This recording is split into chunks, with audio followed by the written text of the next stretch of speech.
Welcome to Balking Mad. Now that the chicks have moved to their coop, it's time to do a brooder review. We went through a couple iterations, so we're going to check out what we did, what we liked, and what needed improving on, which is the reason that we changed. When the chicks came home, they came home in a box. This is not the box. The box had air holes in it. And we had two boxes because we have two chicks that are about 2 weeks older than the others. Throughout all of the iterations, one constant was an old screen door that we put on top. The reason that we did this was to keep the chicks in and the flies out. The chicks, especially the bigger ones, and when they all got bigger, liked to try to hop up so that they could perch on the side. They were able to do that in the last iteration, and we'll get to that. We used these Rubbermaid and Sterilite containers for our first iteration. These containers worked really well because they were tall, and so the chicks were able to not escape. They didn't really try very much at first, but these containers did get too warm, especially for the big chickens who didn't need it to be as warm. Even when we removed some space between them at the heat lamp to try to keep it at a good temperature, there wasn't a warm and a cool area for them to reside in, especially with all the room taken up by the food and waters, such as on the left side, the gray one that you can see. We always put some paper down underneath the hay bedding that we used so that they would get more traction than what was offered by the plastic bottoms. We received these two food and water containers from a chicken starter box. It also contained a heat lamp. The heat lamp was the best part of that box. This water would always get filled with hay. Even after we put it in, it would automatically get filled with hay because the chickens would scratch and peck at the hay bedding, and it would kick it up into the water. The hay would absorb the water and it would just get clogged. Same thing with the food here. It would get covered by hay. So we would always have to need to come out and clean that to make sure that the chicks were able to have food and water. The baby chicks over here had a much better setup. We liked this food and water much better. It didn't get as much hay in it. The baby chicks for this triangle contraption did like to perch on top, so they would poop in their food, but that was easy to clean out. And they were still able to get to clean food in the meantime when we hadn't gotten to clean it out, because you only clean it a few times a day. You can't clean it constantly. The water also is deeper and it seems to have more flow pressure behind it. And so it wouldn't overflow, but the chicks would always have plenty of water. Because of the heat, we decided to move the chickens over to this iteration. This is a cat or dog carrier that's been split in half. So the black side is, the bottom, and the silver side is the top. Because we didn't want to split the door that normally goes to this in half, we used a box to keep them in their area. You'll notice the height difference. That was one downside to using this specific setup. By about day 3, the big chicks were already hitting their heads on the screen door, so we knew that it couldn't be a long-term solution. Overall, there was more area for them, especially with the food and water. You can see it takes up a lot of space, especially here on this left gray one. So with the food and water, there was more area for the chicks to run around.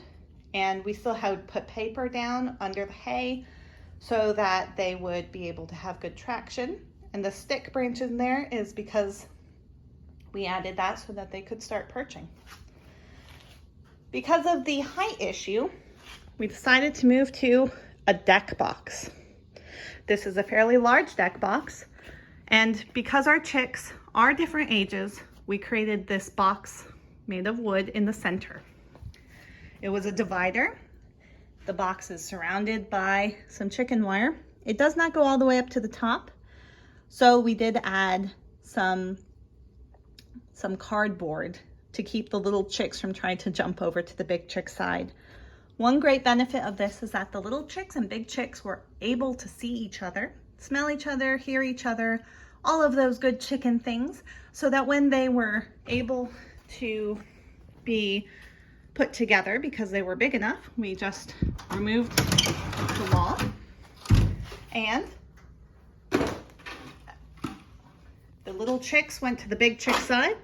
The big chicks went to the little chick side. They all decided that the hay indeed was not greener on the other side.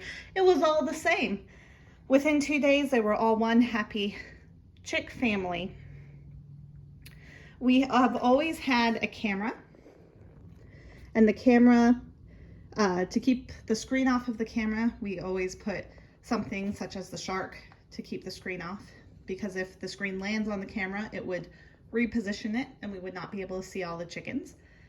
And the cardboard is to keep the chickens from jumping out. You have a nice depth here, but we have put other things in, such as their big water, which is a 5-gallon bucket with cups, and a treadle feeder. We'll talk about those when we talk about the coop, because that's where they're located. It's what the chicks are still using. The chicks always like to jump up and perch on those, so sometimes they'd think of it as a way to escape. We have a mirror for them, and we weighed the mirror down with a rock because they liked to try and tip that over. We had a dust bath for them and a little perch. The dust bath is just an old and short shoebox that is filled with dust and sand. The chickens loved to sleep in there.